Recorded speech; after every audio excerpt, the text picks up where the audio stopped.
Hello viewers, welcome to my YouTube channel learn with Joy. তো আজকের ভিডিওতে আমি তোমাদের সঙ্গে ক্লাস 5 সেকেন্ড ইউনিট টেস্ট 2025 সালের পরিবেশের সাজেশান আর কিছু ইম্পর্টেন্ট প্রশ্ন আলোচনা করব যেগুলো তোমাদের পরীক্ষায় আসতে পারে। আর তোমাদের বলে রাখি, আমি ক্লাস 5-এর পরিবেশের একদম সেপারেট চ্যাপ্টার ওয়াইজ সাজেশান কিন্তু দিয়ে দিয়েছি। সেই ভিডিও না দেখে থাকলে ডিসক্রিপশন বক্সে দেখে নেবে, তার বাইরে কিছু আসবে না। তো এই ভিডিওতে আমি কিছু প্রশ্ন তোমাদের সঙ্গে আলোচনা করব। তো দেখো প্রশ্নের উত্তরগুলো। তো দেখো বলছে পশ্চিমবঙ্গের চা চাষ হয়। পশ্চিমবঙ্গের চা চাষ কোথায় হয়? উত্তরের পার্বত্য অঞ্চলে। তারপর সর্বপল্লী রাধাকৃষ্ণনের জন্মদিনটি পালিত হয় যে দিবস রূপে, সেটি কি? সেটি শিক্ষক দিবস। এরপরে রেশম কীট পালনের জন্য যে গাছের চাষ করা হয়, রেশম কীটের জন্য তুঁত গাছ কিন্তু চাষ করা হয়। তারপরে দেখো বলছে দেশের মানুষকে হাতে কলমে শিক্ষার কথা বলেছিলেন কে? স্বামী বিবেকানন্দ। পশ্চিমবঙ্গের কমলা লেবু চাষ হয় কোথায়? দার্জিলিংয়ে। তবে ঠিক ভুল লিখতে হবে। বলছে ন্যাদোস একটি সহজলভ্য নদীর মাছ, এটা ভুল। তারপরে যে মানুষের বৃদ্ধি হলো একটি সম্পদ, একদম সত্যি। এরপরে দেখো আমাদের 1 নম্বরের কিছু প্রশ্ন। দেশের জন্য লড়াইয়ে এগিয়ে আসা একজন নারীর নাম কি? অনেক নাম দিয়েছি, কল্পনা দত্ত, প্রীতিলতা ওয়াদ্দার, মাতঙ্গিনী হাজরা। এরপরে কিসের সাহায্যে খড় ধান আলাদা করা হয়? ভেরি ইম্পর্টেন্ট প্রশ্ন, সেটা হারভেস্টার যন্ত্রের সাহায্যে। তারপর আমন ধান কোন সময় চাষ করা হয়? আমন ধান জুন জুলাই মাসে চাষ করা হয়। এরপরে কিছু বড় প্রশ্ন দেখে নাও। সবুজ বিপ্লবের কুফল, তোমরা উত্তরগুলো দেখে নাও। আর রাঢ় অঞ্চলের ভূমিরূপের বৈশিষ্ট্য, এই উত্তরগুলো তোমাদের আমি আগেও করেছি এই প্রশ্নগুলো, তাই আমি আর বেশি আলোচনা করছি না। তোমাদের উত্তরগুলো আমি লিখে দিয়েছি, তোমরা একবার দেখে নাও। তারপর টেরাকোটার কাজ কি?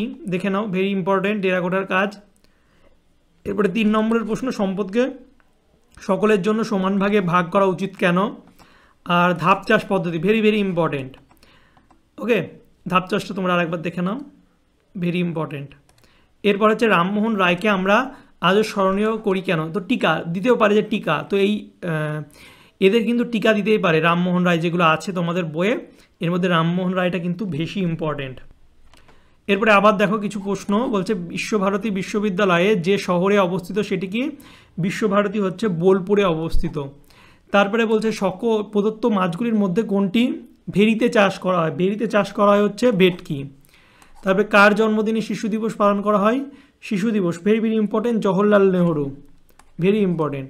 তারপরে দেখো বলছে 2-1 পাহাড়ি অঞ্চলে সিঁড়ির মতো জমি ধাপ চাষ কী করে? ধাপ চাষ বলা হয়। বিখ্যাত বাঁশের কেল্লা বানিয়েছিলেন তিতুমির। গান্ধী বুড়ি বলা হয় কাকে? মাতঙ্গিনী হাজরাকে। তারপরে সত্য মিথ্যা বা শুদ্ধ অশুদ্ধ, তিস্তা ও তোরসা হলো বরফ গলা জলের নদী, এটা একদম শুদ্ধ। তারপরে সঠিক কথা। তবে জমি চাষ করার আধুনিক যন্ত্রের নাম হারভেস্টার। হারভেস্টার ইম্পর্টেন্ট, এটা অশুদ্ধ। চাষ করার না, কাটাই, ঠিক আছে। তা হারভেস্টার, এটা তোমরা ভালো করে পড়বে। এবার বারুইপুরে ভালো পেয়ারা পাওয়া যায়, এটা একদম সত্যি। দেখবে যারা পেয়ারা বিক্রি করে বলবে বারুইপুরের পেয়ারা, কারণ বারুইপুরের পেয়ারা বিখ্যাত। অনেকে বারুইপুরের পেয়ারা না হলেও তার নাম দিয়ে চালিয়ে দেয়। তারপরে আমন ধান কোন সময় চাষ করা হয়? জুন জুলাই মাসে। 26শে জানুয়ারি দিনটি কোন দিবসে পালন করা হয়? প্রজাতন্ত্র দিবস। পশ্চিমবঙ্গের কোথায় রেলের ইঞ্জিন তৈরির কারখানা আছে? সেটা বর্ধমান জেলার চিত্তরঞ্জনে। এরপরে রাজা রামমোহন রায় স্মরণীয় কেন? আবার আমি দিয়েছি, আরেকটা সেটে ছিল, ঠিক আছে, যেগুলো আমি সেট করাচ্ছি, তো এটা ভালো করে পড়বে। সবুজ বিপ্লব কাকে বলে? ভেরি ভেরি ইম্পর্টেন্ট, সবুজ বিপ্লব রাজা রামমোহন রায়। তবে সুন্দরবন অঞ্চলের 2টি মাটির বৈশিষ্ট্য, এখানকার মাটিতে খুব নুন আছে, আর মাটিতে বালি কম, কাদার ভাগ বেশি, অর্থাৎ কাদা মাটি, ঠিক আছে। এরপরে বড় প্রশ্ন, গঙ্গা নদীর গতিপথ, ভেরি ইম্পর্টেন্ট, বড় প্রশ্নের জন্য তোমরা এটা ভালো করে পড়বে। তারপরে সতীদাহ প্রথা কি? এই প্রথা রাজা রামমোহন রায়ের ভূমিকা, অর্থাৎ রাজা রামমোহন রায়ের টিকাও কিন্তু ইম্পর্টেন্ট, সতীদাহ প্রথাটাও ইম্পর্টেন্ট।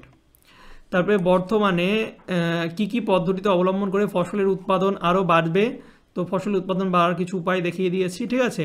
তো এই ছিল তোমাদের ক্লাস 5-এর পরিবেশের নমুনা প্রশ্নপত্র এবং তার উত্তর। প্রশ্নগুলি খুব ইম্পর্টেন্ট, এই জন্য আমি একদম আজকে রাখলাম, তোমাদের হয়তো কালকে পরীক্ষা। আর সাজেশান যারা দেখোনি চ্যাপ্টার ওয়াইজ অনেক প্রশ্ন দিয়েছি, সেই ভিডিওটা দেখে নেবে, সেই ভিডিওটা থেকে কিন্তু সব প্রশ্ন তোমাদের কমন পাবে, ঠিক আছে। আর পরিবেশের আমি মডেল সেট আরও করিয়েছি, সেগুলো না দেখলে তোমরা দেখে নেবে। আর ভিডিওটি ভালো লাগলে লাইক কমেন্ট শেয়ার করবে, চ্যানেল নতুন হলে সাবস্ক্রাইব করবে। যারা এখন হোয়াটসঅ্যাপ আর টেলিগ্রাম চ্যানেলে যুক্ত হওনি, ডিসক্রিপশন বক্সে লিঙ্ক দিয়ে দেবো, সেখান থেকে যুক্ত হয়ে যাবে। ওকে, চলো বাই, দেখাবে তোমাদের সঙ্গে পরের একটা ভিডিওতে। Thank you for watching my videos.